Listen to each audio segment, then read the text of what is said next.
Bab 1435 ubah topik pembicaraan. Atas panggilan 4 kekuatan besar, semakin banyak kekuatan dunia Sahaloka mulai bergabung dengan mereka. Namun, sekte Sahaloka paling berpengaruh di dunia Sahaloka tidak memiliki gerakan. Sekte Sahaloka. Di sebuah paviliun kecil, 2 wanita duduk berhadapan. Salah satunya adalah Erna Yue, yang kembali dari alam semesta 5 dimensi. Wanita lainnya adalah Linda Yue, pemimpin ketua sekte saat ini. Keduanya sedang bermain catur. Linda Yue menjatuhkan pion dan berkata, "Yang kamu katakan benar." Erna Yue tersenyum dan berkata, "Kakak perempuan, apakah menurutmu aku akan menipumu?" Linda Yue menggelengkan kepalanya, dan sedikit kerumitan muncul di matanya. "Aku hanya tidak percaya ada orang sekuat itu di dunia ini." Erna Yue berkata dengan suara yang dalam, "Awalnya, aku tidak percaya." Linda Yue menggelengkan kepalanya dan tersenyum, "Sepertinya pandangan kita terlalu sempit. Atau, dunia Sahaloka telah membatasi kita." Erna Yue mengangkat seorang putra dan jatuh, lalu berkata, "Kakak, bagaimana menurutmu?" Linda Yue tersenyum dan berkata, "Apalagi yang harus kita pertimbangkan? Kita harus menukar kitab Taoisme dengan keberuntungan. Bagaimanapun kita harus mendapatkannya." Erna Yue tertawa dan berkata, "Sungguh." Linda Yue melihat sekeliling dan berkata, "Sekarang semakin banyak master di dunia Sahaloka yang bergegas ke teleportasi formasi. Sepertinya mereka ingin bertarung sampai mati." Erna Yue menggelengkan kepalanya dan berkata, "Melakukan sesuatu tidak dapat dilakukan dengan kekuatan, dan pasti akan gagal." Dalam pandangannya, jumlah master setingkat wanita berjubah putih tidak ada artinya di hadapannya. Yang terpenting, ada juga pendekar pedang wanita. Kultivator pedang wanita itu juga mengerikan. Kedua orang ini bisa bekerja sama, apalagi menghancurkan kekuatan Sinta, atau menghancurkan dunia Sahaloka. Pada saat ini, seorang lelaki tua tiba-tiba muncul di belakang kedua orang itu, dan lelaki tua itu memberi hormat kecil. Ketua sekte Antoli, berkunjung. Mau ketemu. Mendengar ini, Erna Yue memandang Linda Yue Zung dan berkata sambil tersenyum, "Menurutmu apa yang akan dia lakukan?" Erna Yue berkata dengan suara lemah, "Ingin kita bergandengan tangan dengannya."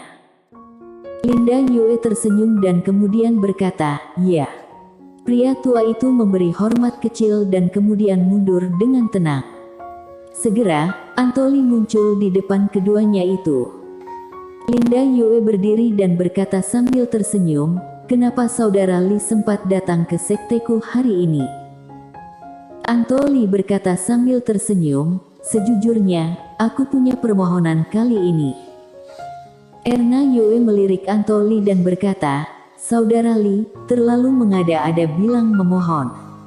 Ada apa, saudara Li, katakan saja langsung." Antoli menatap Linda Yue dan berkata, "Ketua sekte, kupikir kamu seharusnya tahu apa yang terjadi di alam semesta 5 dimensi." Linda Yue berkedip, "Apa masalahnya?" Antoli terlihat tenang. "Sialan, wanita ini bertingkah konyol." Antoli tersenyum dan berkata, "Ketua sekte, jujur saja. Kami meremehkan kekuatan di belakang Mileye di alam semesta 5 dimensi. Kali ini, kami ingin membiarkan sekte Sahaloka bergabung dengan kami. Jika ketua sekte setuju, dan ketika Mileye terbunuh, kitab Taoisme di tubuhnya menjadi milik Sahaloka." Di satu sisi, Erna Yue memandang Antoli dan harus mengatakan bahwa tawaran Antoli sangat menarik. Tahukah, jika sekte Sahaloka mendapatkan kitab Taoisme di Mileye, akan ada 7 jilid kitab Taoisme. Tentu saja, jangankan 7 kitab Taoisme sekarang. Bahkan jika 9 jilid dari kitab Taoisme, sekte Sahaloka tidak akan tergoda. tidak berani tergoda. Di sisi lain, Linda Yue tersenyum dan berkata, kondisi ketua sekte sangat menarik. Namun, ketua sekte, aku akan mengatakan yang sebenarnya. Kali ini, kami tidak akan campur tangan dalam masalah antaramu dan 5 dimensi alam semesta.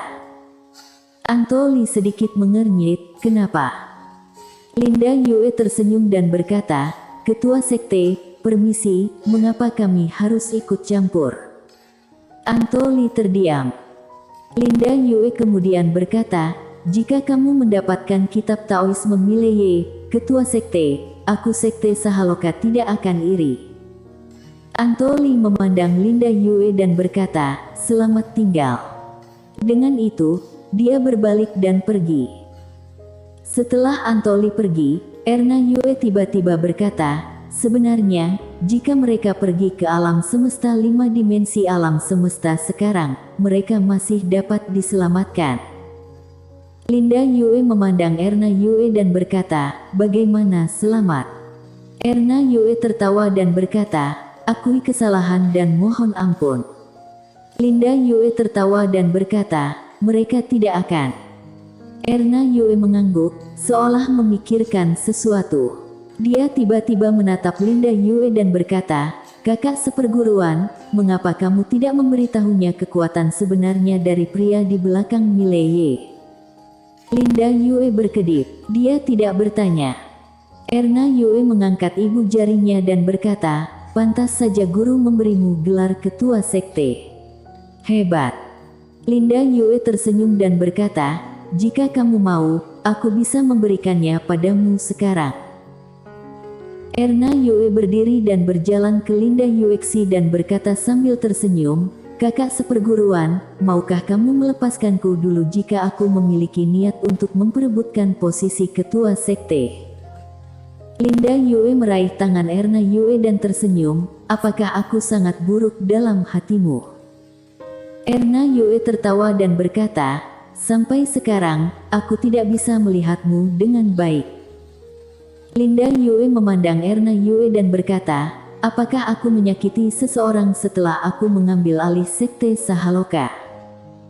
Setelah hening sejenak, Erna Yue tersenyum, aku terlalu banyak berpikir. Dengan itu, dia berbalik dan pergi. Di tempat yang sama, Linda Yue berkata dengan lembut, gadis bodoh. Di atas awan, semakin banyak master yang kuat berkumpul di sini, dari seluruh dunia. Dan mereka semua dipanggil oleh sekte Sinta dan pasukan lainnya. Penguasa kekuatan yang kuat seperti klan Sinta juga telah tiba di sini secara berurutan. Saat ini, ada 69 master kuat berkumpul di sini. Selain itu, ada lebih dari 300 master kuat di alam Taoisme, dan ada ribuan master kuat di alam Yudao. Kelihatannya banyak, tapi biasa saja, karena kebanyakan master top di dunia Sahaloka ada di sini. Alam semesta 5 dimensi. Setelah Mileye dan wanita berjubah putih itu kembali ke alam semesta 5 dimensi, mereka tidak berhenti, melainkan langsung menuju formasi teleportasi yang ditransmisikan ke dunia Sahaloka. Wanita berjubah putih itu memandang Suze di kejauhan. Tetap di sini saja. Suze ragu-ragu, lalu mengangguk, oke. Wanita berjubah putih itu sedikit mengangguk, lalu membawa Mileye ke formasi teleportasi.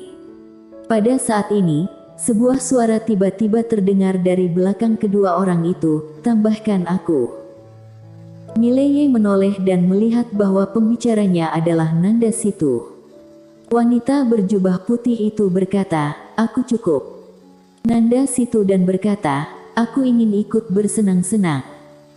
Wanita berjubah putih hendak berbicara ketika Mileye tiba-tiba berkata, ayo pergi bersama. Nanda Situ berkata sambil tersenyum, kalau begitu ayo pergi. Setelah itu, dia langsung berubah menjadi pedang Tao dan memasuki teleportasi formasi. Wanita berjubah putih dan Mileye juga menghilang di tempat yang sama. Di saluran teleportasi formasi, Mileye memandang Nanda Situ. Kakak perempuan, aku ingin bertanya tentang pedang Tao. Tao pedang. Nanda Situ tersenyum, orang di sampingmu ini juga seorang pedang kultivator. Dan dia juga pedang kultivator yang kuat.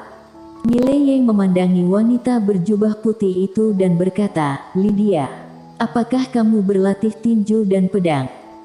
Wanita berjubah putih itu mengangguk, ya. Mileye buru-buru berkata, bisakah kamu memberiku nasihat tentang pedangku? Wanita berjubah putih itu menatap Mileye, lalu berkata, pedang Taomu saat ini memiliki cita rasa tersendiri, tetapi masih banyak kekurangan dalam alam konsepsi. Mileye mengangguk, ya. Apakah ada cara untuk berkembang? Wanita berjubah putih itu berpikir sejenak, lalu berkata, aku bisa memberimu arahan. Mengenai apakah kamu bisa meningkat, itu tergantung pada dirimu sendiri. Mileye mengangguk, oke.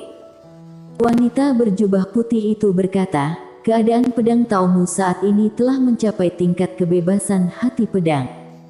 Apakah kebebasan hati pedang? Artinya, pedang tidak terikat dengan sendirinya, atau oleh semua hal, tapi pedangmu belum mencapai alam asli. Apakah kebebasan itu wajar bagimu untuk bebas, tapi sekarang kamu jauh dari mencapai level ini? Alasan mengapa kamu tidak bisa mencapai level ini adalah kamu juga punya banyak hal remeh dan terlalu banyak beban. Ada belenggu di hatimu, yang membuatmu tak mampu menggapai alam asli yang sebenarnya. Mileye diam. Dia tahu apa yang dikatakan wanita berjubah putih itu. Sekarang, karena hal-hal di alam semesta 5 dimensi, dia tidak dapat mencapai kebebasan hati pedang yang sebenarnya. Mileye bertanya lagi, Lydia, bagaimana dengan hati pedang? Wanita berjubah putih memandang Mileye, aku tidak bisa memberitahumu. Mileye bertanya-tanya, kenapa? Wanita berjubah putih berkata dengan suara rendah, kamu telah keluar dari dao pedangmu sendiri. Jalan ini hanya bisa dijelajahi oleh dirimu sendiri. Tahukah kamu apa yang aku maksud dengan alam terang? Mileye diam. Wanita berjubah putih itu menambahkan, jika kamu terus berjalan seperti ini, pedang Taomu akan keluar dari jalur yang menjadi milikmu. Saat itu, kamu juga akan menjadi orang yang tidak berada di tingkatan alam. Adapun Tao pedang, meskipun kamu bisa berjalan, itu tidak perlu. Mileye sedikit mengangguk, alam terang itu putih. Wanita berjubah putih memandang Nanda di kejauhan lalu berkata, jalur pedang Taonya juga miliknya. Nanda Situ mengangguk, apakah itu pedang Tao atau jalan lain? Jalan keluarnya adalah yang terbaik, karena jalan keluar orang lain terlalu terbatas, meskipun alam sederhana punya banyak pilihan. Dia tersenyum, di mata kita, hanya ada 2 jenis orang di dunia, satu di dalam alam dan yang lainnya di luar alam. Yang satu di dalam alam setara dengan desa pemula dunia Bima Sakti, dan yang di luar alam adalah alam asli yang asli. Mileye berkedip, apa arti desa pemula? Nanda Situ berkata, itu artinya sangat lemah. Mileye. Nanda Situ berkata, tentu saja, master kitab Taoisme adalah orang yang kuat, tetapi mereka yang mengikuti jalan lain tidak. Kecuali mereka melampaui dia, mereka hanya dapat dianggap sebagai tidak populer. Tidak populer.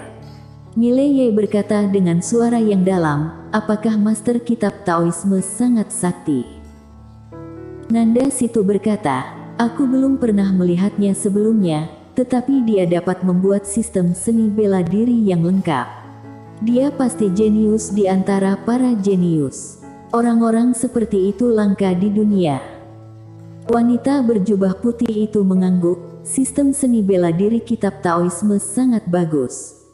Adapun pemilik kitab Taoisme, aku belum pernah melihatnya sebelumnya, jadi tidak bisa berkomentar. Mileye tiba-tiba bertanya, bagaimana dengan wanita bergaun polos itu? Berapa umurnya? Nanda Situ terdiam. Wanita berjubah putih itu juga diam. Mileye melirik kedua wanita itu, dan berkata dengan lembut, "Kamu seharusnya tahu, kan?" Nanda situ menatap wanita berjubah putih, tanya dia. Mileye menatap wanita berjubah putih, setelah hening sejenak, yang terakhir berkata, "Ayo ganti topik pembicaraan." Mileye bersambung,